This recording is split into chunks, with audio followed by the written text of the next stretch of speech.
In the 17th century, the 5 families that settled the Ipswich colonies were endowed with supernatural abilities by something called the power. When one family tried to get more power, it was banished.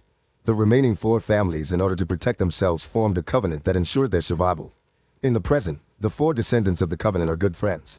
They're Caleb, Pogue, Reed, and Tyler, known by the students of the Spencer Academy as the Sons of Ipswich. Tonight they're together on the edge of a cliff and use their powers to jump, allowing them to land safely and make a smooth entrance at the latest school bonfire. There, Pogue's girlfriend Kate introduces them to her new roommate Sarah, and newcomer Chase. A girl makes fun of Sarah for being on a scholarship instead of being from a good family like everyone else here, and when Caleb calls her out for it, Aaron comes in her defense. Aaron pushes Caleb to start a fight and Chase cuts in to stop him, but at that moment Reed uses his powers and makes Aaron puke to embarrass him. Suddenly the party's interrupted when someone announces that cops are on their way. Everyone starts running away from the party, trying to escape through the woods. The girls try to leave with Chase in Sarah's car, but it won't start. Reed offers to fix it and pretends to look under the hood when actually he's using his powers to take care of it. After they take off, the 4 witches get in their own car and decide to have some fun. A police car starts pursuing them at high speed through the woods, where the boys pull lots of crazy moves to dodge every tree in the darkness. When they make it out of the forest, they find themselves driving very fast in an open yet foggy field. They're about to reach the edge of a cliff, so the boys begin using their powers together as Reed accelerates and the car flies across the chasm, only to suddenly vanish in the fog. The cops are disturbed as they jump to the wrong conclusions, but suddenly the boys' car falls from the sky right behind the police car. The officers are too confused and shocked to react, giving time for the boys to get away. When he gets home, Caleb finds his mother still awake. She starts talking about Caleb's father and says that she doesn't want to lose Caleb like she lost her husband. She also reminds him that the powers he got when he was 13 will be 1,000 times stronger after his 18th birthday. The powers are too addictive, and once he starts using them, he won't be able to stop, meaning he'll age faster until there's nothing left. In the forest, the police find an abandoned car, and inside there is a teenage boy that won't respond. The cops have to break the window and are shocked to see the boy's eyes are completely white. Back at the dorms, Sarah asks why Kate called the boys the Sons of Ipswich, and Kate tells her the story of the 5 families, saying they're owed money without suspecting the truth. Afterward, Sarah's taking a shower when suddenly she hears the noise of something breaking and the light goes out. Scared and nervous, Sarah goes to investigate and finds a broken light bulb on the floor, not noticing the mysterious floating form appearing behind her. The smoky ghost tries to touch Sarah, but at that moment she turns around and gets startled, so she goes away. While Caleb's also startled awake by a bad feeling, Sarah bumps into Reed, who goes to check the bathroom but finds nothing in it. The following day, Caleb is driving and talking on the phone with Pogue. Caleb glances at the passenger seat, where he left a newspaper with an article about the dead student in the forest. Suddenly, the boy comes out of the paper in a rather creepy form that scares the heck out of Caleb. When he looks back to the road, Caleb notices a giant truck heading straight to him.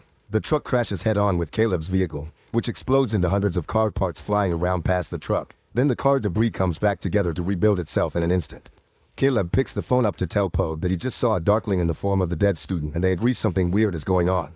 Later that day, Caleb stops by the pharmacy and runs into Sarah, so he invites her to run errands with him. They drive by Putnam's barn, and Caleb explains that is where the original Ipswich colony was established. Eventually they pull up in front of a huge old building that Caleb says was his family's first colony house. At that moment a shot can be heard from the house, but Caleb says it's only the caretaker Gorman, who can be very paranoid. Caleb leaves Sarah in the car while he goes into the house. Once inside, Caleb drops off the medicine on a table and asks Gorman if certain wrinkly person in the chair needs anything else, but Gorman says no. In the afternoon, everyone goes to a bar to have some fun, and the boys use their powers to look under a girl's skirt while they bet on the color of her underwear. While Kate and Caleb dance together, Aaron starts a fight with Reed and Tyler, accusing them of cheating during their pool game.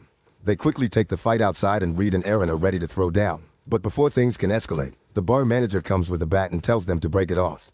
Aaron and his friend leave, and Caleb confronts Reed about using his powers in front of people. Reed doesn't like being scolded and grabs Caleb with too much magical strength, so Caleb retaliates by magically pushing Reed into a pile of drums. Reed tries to counterattack by tossing one of the drums, but Caleb's faster and throws an energy ball that pushes Reed away again. Pogue and Tyler have to cut in and separate them before things get worse. After they leave the bar, Caleb gives Sarah a ride back to the dorms and they share a kiss. Later that night, a spider sneaks into Sarah's room and walks on her face, slowly getting into her ear.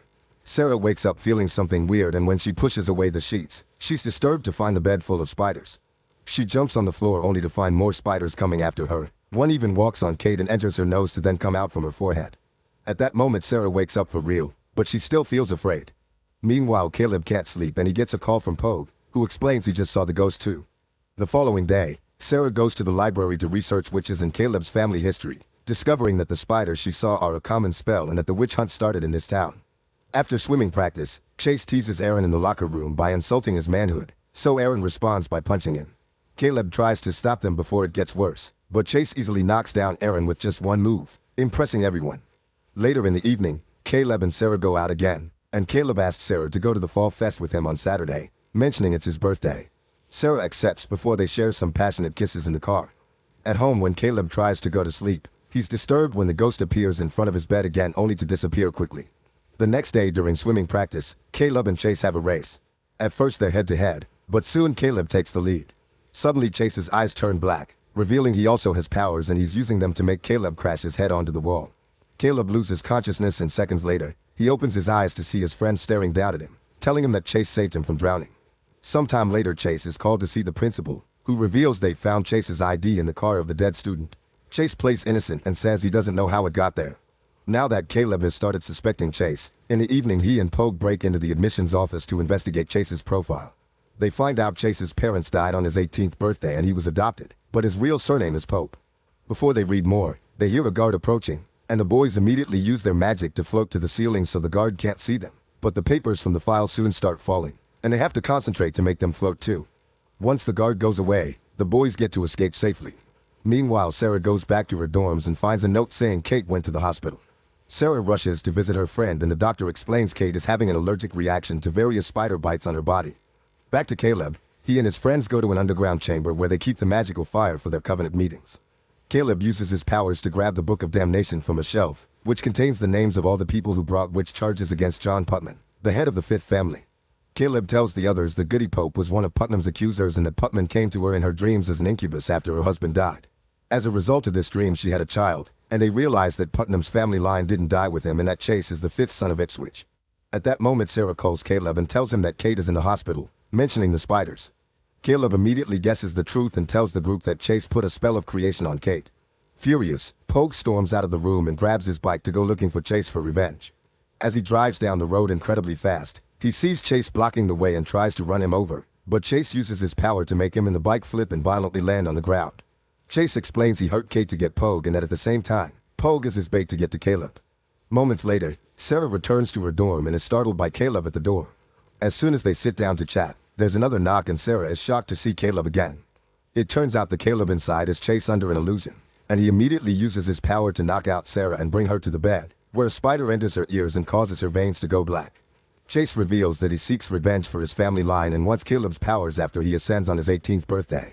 If Caleb doesn't cooperate, Chase will kill Sarah and his friends.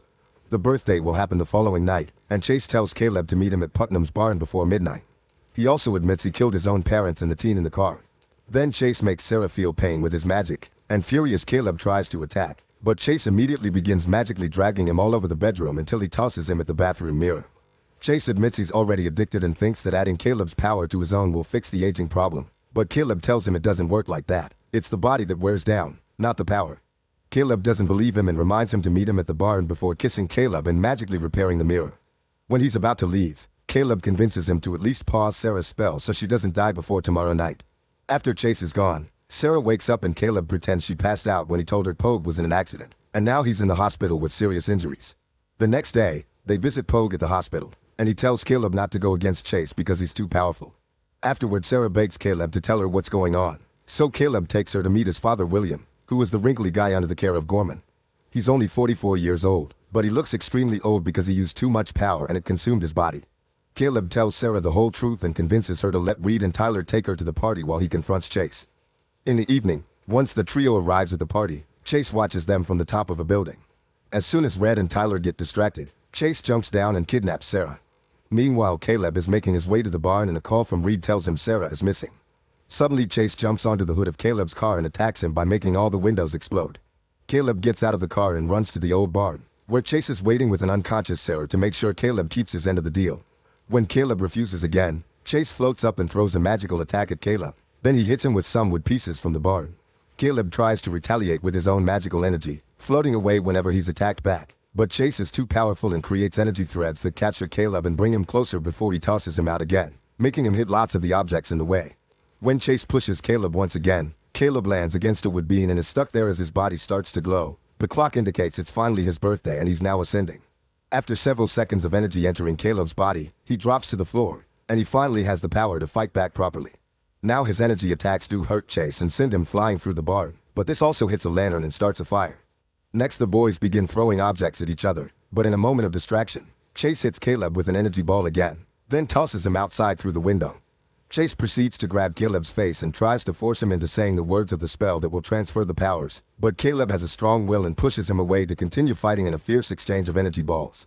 In the meantime, Caleb's mom arrives at the old house to talk to William, convincing him that his life is wasted anyway, so he should do something for his son. William recites the spell and sends Caleb his power. At the barn, lightning flashes, and Caleb receives his dad's magic, making him more powerful. Chase throws yet another energy ball at Caleb, but since he's stronger now, he catches it easily and throws it back at Chase. The power hits Chase and passes through his body, causing him to fly backward and get caught in the explosion caused by the energy ball hitting the fire in the barn. Caleb goes back into the burning barn and after dodging a few falling beams, he takes Sarah out just in time. At the hospital, Kate and Pogue both regain consciousness as the spells disappear. The next morning, Caleb and Sarah are still at the barn telling the firefighters what happened. One of the firefighters comes up to tell them that they searched the area and didn't find anybody else, which Caleb doesn't have an explanation for. Once the firefighters are distracted, Caleb uses his power to fix the windshield of his car and then they drive off into the sunrise. Make sure to subscribe and turn on notifications so you can watch more videos like this. Thanks for watching.